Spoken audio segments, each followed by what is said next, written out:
नहीं है तो ये तो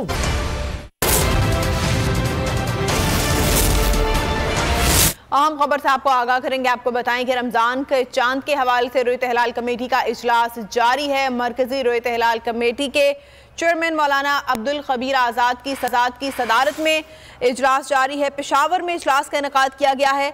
चेयरमैन रोयत हिलाल कमेटी मौलाना अब्दुल खबीर आज़ाद का कहना है कि पेशावर समेत मुल्क भर से शहादतें वसूल की जाएंगी।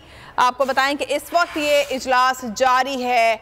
मुल्क भर से शहादतें वसूल करेंगे, ये कहना है मरकजी रोयत हिलाल कमेटी के चेयरमैन मौलाना अब्दुल खबीर आज़ाद का। इस वक्त पेशावर में इजलास जारी है। मरकजी रोयत हिलाल कमेटी के चेयरमैन मौलाना अब्दुल खबीर आज़ाद का कहना है कि मुल्क भर से शहादतें इकट्ठी की जाएंगी, फिर फैसला किया जाएगा। आसिफ शहजाद हमारे साथ हैं, उनसे तफसीलात जानते हैं। आसिफ, आगाह कीजिएगा।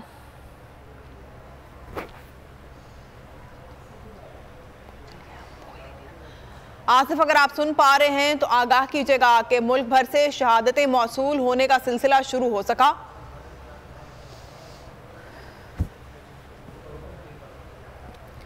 आपको बताएं कि रमज़ान मुबारक के चांद के हवाले से मरकजी रोयत हिलाल कमेटी का इजलास इस वक्त पेशावर में जारी है।